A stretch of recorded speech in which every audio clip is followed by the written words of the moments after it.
Senhor e Salvador Jesus Cristo esteja com você, meu irmão e minha irmã. Aqui quem vos fala é Raquel Queiroga Gomes de Jesus. Vamos para mais um devocional para a glória de Deus. Amém? O tema de hoje é afastado, que se encontra em 1 Reis 11, do versículo 2 e 3. Diz assim: Elas eram das nações sobre os quais o Senhor tinha dito aos israelitas: Vocês não poderão tomar mulheres dentre essas nações, porque elas os farão desviar-se para seguir os seus deuses. No entanto, Salomão apegou-se amorosamente a elas, casou com 700 princesas e 300 concubinas, e suas mulheres o levaram a desviar-se. Olha só, Salomão recebeu de Deus algo lindo, e Deus se agradou dele que quando Deus deu a oportunidade dele pedir qualquer coisa, ele pediu a Deus sabedoria. Mas uma das dificuldades de se ter sabedoria é achar que sabemos mais e nos conhecemos mais do que o próprio Deus. Nessa passagem, Deus dá uma ordem aos israelitas, porque quando há uma união entre aquele que conhece a Deus, cresceu nos mandamentos do Senhor, entende o que é o compromisso com o Senhor, se relaciona com alguém que nunca ouviu falar de Deus, que crê em outras coisas, acaba fazendo com que a mente daquele que acha que sabe, que entende, que se conhece, que se acha forte, se enfraqueça, a ponto de se perder e ainda achar que não está perdido. Por isso que o tema que nós vamos falar aqui é afastado. Amém? Glória a Deus. Quando Salomão se dedicou ao primeiro templo em Jerusalém, ele orou: Que o Senhor nosso Deus esteja conosco, assim como esteve com os nossos antepassados. Essa foi a oração. Amém? E ele jamais nos deixe nem nos abandone, e faça com que de coração nos voltemos para ele, a fim de que andemos em todos os seus caminhos e obedecemos aos seus mandamentos, decretos e ordenanças que deu aos nossos antepassados. Ele fez uma oração dizendo que Deus ajudasse eles a cumprir as ordenanças. Amém? 1 Reis 8, 57 e 58. Continuando. Isso parecia ótimo, mas havia apenas um problema. Salomão não estava fazendo isso sozinho. Antes da construção do templo, o povo oferecia sacrifício a Deus em altares pagãos. Você já viu como que você vai levar um sacrifício a Deus e colocar num altar pagão, num altar do mundo? Um sacrifício que é oferecido a Deus e no mesmo lugar é oferecido a demônios. É isso que aconteceu aqui. O povo oferecia sacrifício a Deus em altares pagãos. Olha aí o perigo. Amém? Guarda isso no teu coração. Salomão também fazia isso o tempo todo, dizendo que amava o Senhor. Salomão era casado com uma egípcia que adorava falsos deuses. Então ele adorava falsos deuses também. Mas você vai dizer aqui assim: não, mas ele não adorava, ele não estava lá, ele não estava colocando ali a mão dele, ele não estava ajoelhando. Só que tem um porém. Aquilo que, vamos dizer assim, se alguém chega para você e fala algo e você sabe que aquilo é errado e você não fala nada, você está em concordância. Você se torna participante daquilo. Então, se Salomão sabia que ela era egípcia, que ela adorava outros deuses, ele não deveria ter se casado com ela. Ele nem converteu ela, nem buscou tentar trazê-la para Deus. Pelo contrário, ele começou a querer entender aquilo que ela fazia. E esse querer entender desviou Salomão do seu caminho. Não, eu quero entender, porque eu não consigo compreender. E começou a achar lindo e começou a desviar. E ainda no seu próprio coração ele dizia assim: mas não tem nada a ver, eu amo a Deus. Porque ele achava que amava a Deus só porque construiria o templo. o local. E a palavra de Deus diz assim aos nossos corações, que Deus não habita em templo feito por mãos de homens. Quantos nos dias de hoje estão fazendo a obra do Senhor, mas pecando e dizendo, não tem problema, o importante é eu estar fazendo. Eu deixo essa mensagem entre aspas. O que adianta ganhar o mundo inteiro e perder a própria alma? É necessário a gente ganhar almas porque o Senhor mandou ide, mas é necessário que nós cuidemos da nossa salvação também. E isso só vai acontecer se a gente obedecer àquilo que o Senhor tem nos ordenado. Amém? Glória a Deus. Continuando. Salomão fez com que ela adorasse o Deus vivo e verdadeiro? É uma pergunta, né? Será que ele fez isso? Claro que não, né? Mas ela o convenceu a adorar altares pagãos.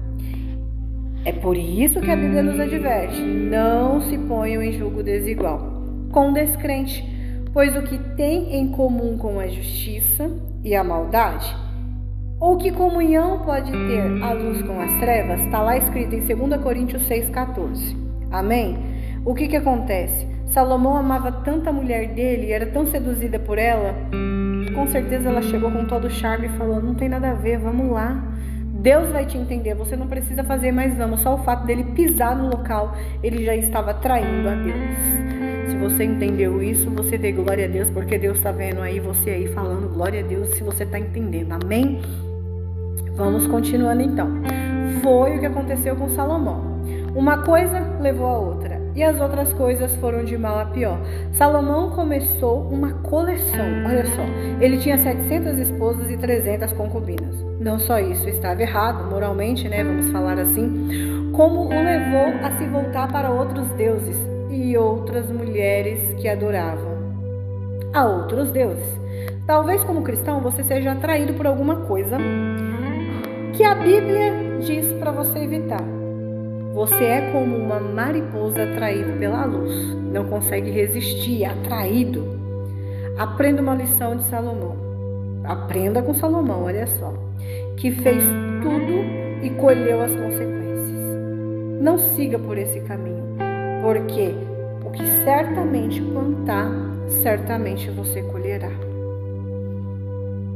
Eu vou dar um conselho aqui, para que você seja livre, em nome de Jesus. Não vos ponhais em julgo desigual com os incrédulos. Portanto, que sociedade pode haver entre a justiça e a iniquidade? Ou você é justo ou você é iníquo. Ou que comunhão dá a luz entre as trevas? A partir do momento que a luz é acendida, as trevas somem. Que harmonia há entre Cristo e o maligno? Ou que união há do crente com o incrédulo? Que ligação há entre o santuário de Deus e os ídolos? Porque nós somos os santuários do Deus vivente. Como ele próprio disse, habitarei e andarei entre eles, serei o seu Deus, e eles serão o meu povo. Por isso retirai-vos do meio deles e separai-vos, diz o Senhor. Não toqueis em coisas impuras, e eu vos receberei. Está lá em 2 Coríntios 6, 14 e 17. Entenda, não confunda a evangelização com comunhão, porque quando Deus te envia, Ele te envia do meio dos iníquos mesmo, para você pregar o amor de Jesus. Mas aqui nós estamos falando de aliança, aqui nós estamos falando de comunhão, aqui nós estamos falando de sentar na mesa. Você vai ouvir fulano falar palavrão, você vai ouvir falar mal, você vai tá vendo coisas erradas ali no meio, você tá no meio, você está participando. Ah, mas não, eu não queria estar participando, mas você está ali. Quando Deus te envia, você leva a palavra. Se a pessoa aceitar, glória a Deus, ela precisa caminhar para poder ser liberta através da palavra de Deus que é ministrada nos cultos, porque a palavra de Deus diz, vós sereis libertos pela minha palavra, livres, limpos, pela minha palavra. Agora, se a pessoa não quer, você não tem que estar o tempo todo com ela, porque em vez de você converter ela, eles irão corromper você. Devagar, quando vai ver, faz que nem Salomão. Já começa a levar sacrifício em altares e ainda diz que ama Deus, só porque era filho de Davi. Só porque Deus disse que era ele que levantaria o templo. Isso não fez dele além. Ele era especial para Deus, mas ele traiu a Deus, ele cometeu adultério contra Deus. O adultério é isso, espiritualmente falando. Ele dizia que amava Deus, mas ele adorava outros deuses. É que nem no casamento. Eu sou casada com meu marido, mas eu me deito com outro homem. Isso é uma forma de expressão, é um adultério. Deus considera como adultério. Então essa palavra seja livre pela palavra. Por que eu estou dizendo isso? Se outrora você não sabia, você está ouvindo, agora você sabe. Se você não sabe, você não comete pecado, mas quando você sabe e você continua no erro, você está cometendo pecado de iniquidade. Vamos fazer uma oração em nome de Jesus. Quando eu terminar a oração, diga amém, para que Deus comece a trabalhar no teu coração e na tua vida, amém? Senhor, peço-te que nos livre de que nos ponhamos em jugo desigual, com pessoas que tendem a nos levar a caminhos que não são os teus, que tendes a nos convencer a andar de forma que o Senhor não quer que nós andemos. Senhor, nos torne forte para a glória do Teu nome, que nós venhamos plantar a Tua palavra realmente dentro de nós e possamos ser fiel até o fim. Que venhamos ter a verdadeira sabedoria do Teu Espírito, de saber onde, como e quando devemos estar e quando nós devemos sair, em nome de Jesus. Eu determino que este meu irmão, esta minha irmã, terá uma noite de vitória, renovada, revestido, fortalecido pelo poder que há na Tua palavra, em nome de Jesus. Conhecereis a verdade e ela vos libertará, em nome de Jesus. Se você crê nessa palavra, envie para pessoas que estão necessitadas de ouvir, não a palavra que sai da minha boca, mas aquela que vem de Deus, porque eu não tenho, mas o que sai da minha boca é o próprio Deus que coloca. Seja revestida agora em nome de Jesus, para a glória de Deus.